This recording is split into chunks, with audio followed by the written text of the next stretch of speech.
Two cops thought they could do whatever they wanted, turning an ordinary evening into my personal nightmare. A barrel, freezing water, and their smug grins. This wasn't an accident. It was a spectacle, where I was supposed to play the victim. They thought I'd break. But what happened next made them regret every second of their little show. Let's start from the beginning.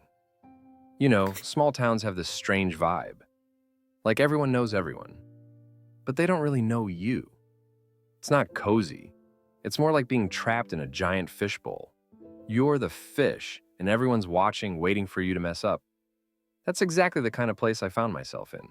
Population barely enough to fill a Walmart on Black Friday. Atmosphere, suffocating.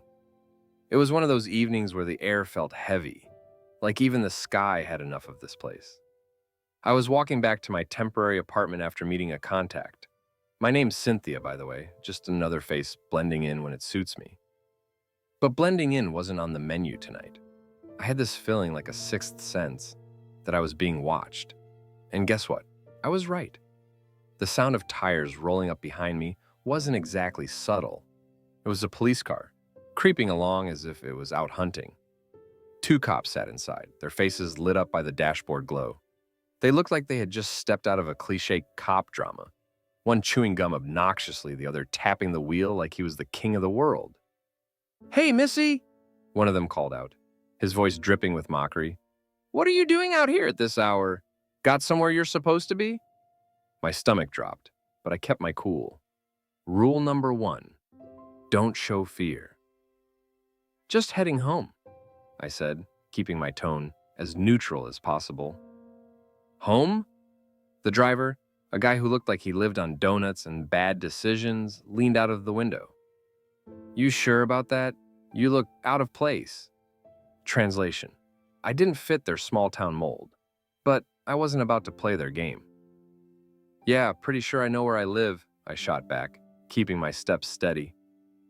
Apparently, that was the wrong move, because the car suddenly swerved and cut me off. The passenger, who had this smug grin plastered on his face, stepped out. Let's call him Officer Smirk. He was the kind of guy who thought his badge made him untouchable.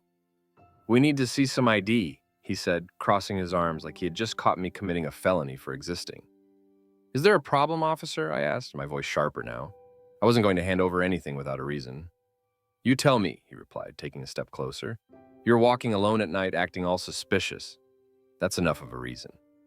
Suspicious? Sure, that's the word they used when they didn't have an actual reason. I took a deep breath, trying to keep calm. But before I could even reach for my bag, Smirk grabbed it right off my shoulder. "Hey!" I protested, but he was already rifling through it like it was Christmas morning.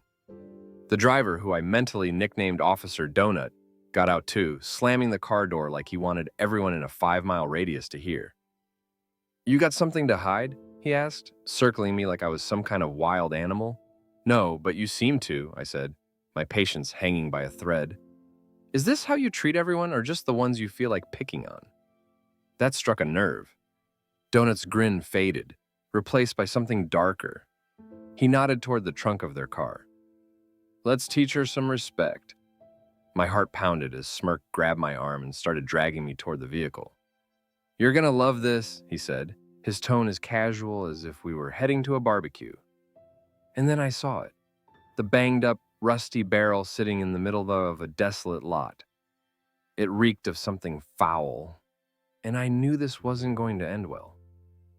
My mind raced. I had to think fast, but panic was clawing at me. This wasn't part of the plan, and these guys weren't playing by any rules. But I wasn't about to let them win, not without a fight.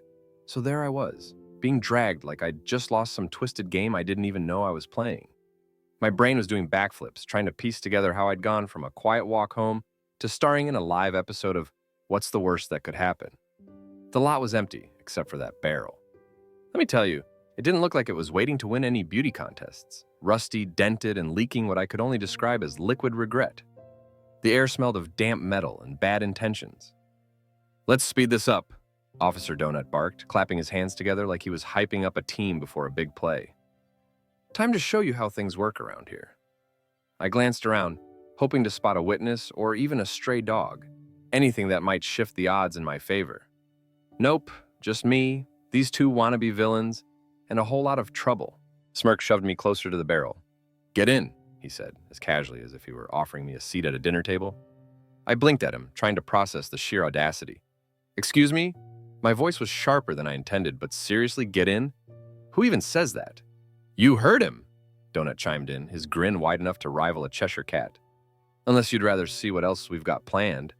"Wow," I said, crossing my arms, even though my heart felt like it was trying to escape my chest. "You guys must be a real hit at parties." "Funny," Smirk shot back, his tone dripping with sarcasm. "Let's see if you're still cracking jokes when you're inside." They weren't bluffing. Donut grabbed the rim of the barrel, tilting it slightly, while Smirk tightened his grip on my arm. The water inside sloshed ominously, reflecting the dim glow of the streetlights. I couldn't tell what was worse, the idea of being shoved into that thing, or the fact that these guys were clearly enjoying this little power trip. "You really think this is going to end well for you?" I said, my voice steady despite the chaos in my head. "Because spoiler alert, it won't." Smirk chuckled, leaning in like we were sharing a secret. "Oh, it'll end just fine for us. You? Not so much." And just like that, they pushed me toward the barrel. My feet dug into the ground, but it was like trying to stop a freight train with a paperclip. The next thing I knew, my hands hit the cold rim and I was staring down at the murky water. "Don't make this harder than it needs to be," Donut sneered, his patience running as thin as his excuses. I glanced over my shoulder, locking eyes with Smirk. "You're really proud of yourselves, huh?" "Let's just say," he replied, his grin growing, "this isn't our first rodeo." That line hit me like a bucket of ice water. If they'd done this before, who knows how far they were willing to take it. My heart pounded in my ears, but I wasn't about to give them the satisfaction of seeing me break. "You want me in there?" I said, straightening up. "Fine." Their smirks faltered for a second, probably surprised that I wasn't begging or crying. I climbed onto the edge of the barrel, balancing carefully while they watched like two kids waiting for a piñata to break. As I lowered myself into the water, the icy chill hit me like a slap in the face. It wasn't just cold, it was bone deep, the kind of cold that makes you question every decision you've ever made. But I wasn't about to let them see me shiver. "Comfy?" Smirk asked, his voice oozing fake concern. "Oh, totally," I shot back, leaning against the side. 5 stars. Would recommend." Donut laughed, clapping Smirk on the shoulder. "She's got jokes. Too bad they won't help her now." They stood there for a while, throwing taunts and laughing like they'd just won the lottery. But while they were busy patting themselves on the back, I was busy plotting my next move. This wasn't over, not by a long shot. And that's when I saw it. A tiny blinking red light from my bag, which they'd carelessly dumped on the ground. My emergency signal. It was faint, but it was enough. Someone out there knew where I was. The game had just changed and they didn't even know it. The water was freezing, sure, but it wasn't enough to numb the fire building in my chest. While Donut and Smirk were busy congratulating themselves, I was silently counting the seconds. That little red light on my emergency tracker, it wasn't just a signal, it was a lifeline. Smirk leaned against the barrel, tapping on the rim like he was keeping time to some invisible beat. "You know," he said, his tone smug enough to make me want to roll my eyes, "you're lucky we're feeling generous tonight. Could have been a lot worse." "Wow!" I shot back, dripping sarcasm as much as water. "How kind of you. Should I send a thank you card or just nominate you for Citizen of the Year?" Donut chuckled, pacing like he was waiting for his cue in a bad action movie. "I like her. She's got spirit. Too bad it won't help her much." What they didn't realize was that their time was running out. Every second they spent gloating brought backup closer. But I wasn't about to just sit there and wait for the cavalry. No. If I was going down, I'd go down swinging. "Question," I said, my tone light despite the situation. "Is this your idea of a hobby, or is this some kind of audition for a reality show?" Smirk leaned closer, his grin as sharp as a knife. "You talk a lot for someone in your position." "Call it a talent," I replied, locking eyes with him. "Speaking of talent, you guys are really crushing the whole villain of the week thing. Very original." His smirk wavered, just for a second. That's the thing about people like them. They're not used to being challenged, and while they were busy figuring out how to respond, I made my move. With a sharp twist, I leaned back and kicked against the side of the barrel, sending water splashing everywhere. It wasn't much, but it was enough to throw them off balance. Smirk stumbled back, cursing under his breath, while Donut tried to steady him. "What the?" Donut started, but I didn't give him a chance to finish. Using the edge of the barrel for leverage, I pushed myself up, dripping and furious. "Surprise," I said, my voice calm but loaded with defiance. They lunged for me, but their timing was as sloppy as their plan. I ducked under Donut's arm and made a beeline for my bag. Smirk was faster, though, cutting me off before I could reach it. "Not so fast," he growled, grabbing my arm. For a second, it felt like all the fight drained out of me. But then, I remembered the tracker. If I could just stall a little longer. "Let go," I said, yanking my arm back with as much force as I could muster. To my surprise, it worked. Smirk stumbled, and I took the opportunity to grab my bag. Donut, realizing things were slipping out of control, pulled something from his belt.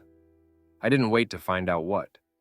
Swinging the bag like a weapon, I hit him square in the chest, knocking him off balance.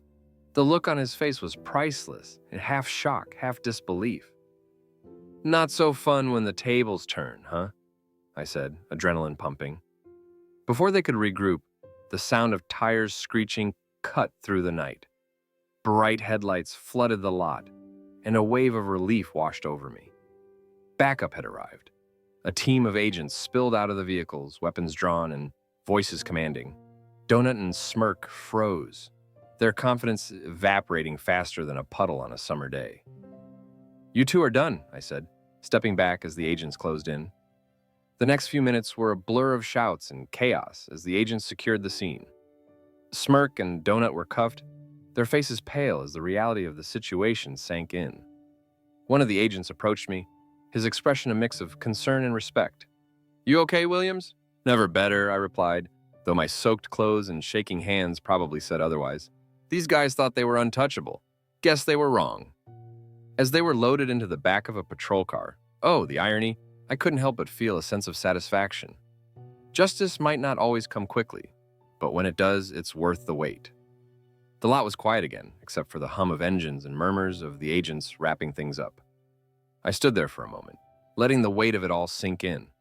This wasn't the end of the story, not by a long shot. But for tonight, it was enough. How would you have handled this situation if you were in their shoes? Share your thoughts in the comments below. Have you or someone you know ever experienced something similar? Let us know. We're here to discuss, share, and learn from each other. Don't forget to like the story if it moved you and share it with others to spread awareness. This story was created to shed light on real-world issues and inspire positive change. Together, we can make the world a better place by addressing these challenges. Your voice matters. Let it be heard.